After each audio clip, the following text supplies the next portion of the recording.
Биздин ата-бабаларыбыздын наркы менен салтында кумар ойыны бар беле. Ата-бабаларыбыз кумардан пайда тапкыла деп айтты беле.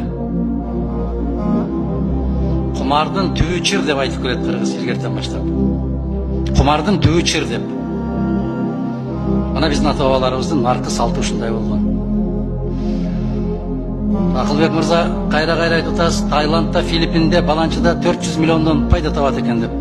Ошол пайда таап аткан мамлекеттерди жараткан тарабынан жазалап миллиарддаган долларга чыгашага келтирип атат. Суу басып атат.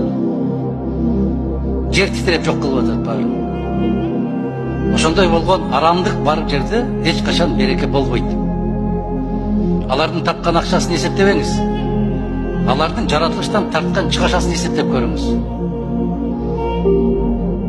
320 миллион ковид калдык деп атасыңар. Ал ковид калганыңарды кыргыз элинин көргөн жок.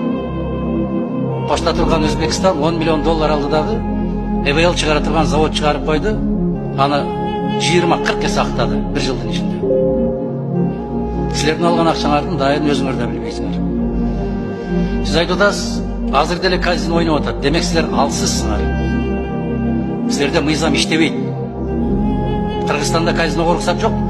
Ошол өкмөт башчымын деп отурган киши айтып атат, казино ансыз деле ойноп атат дейт.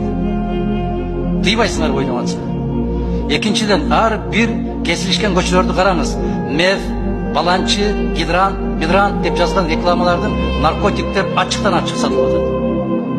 Муну карабайсыңар.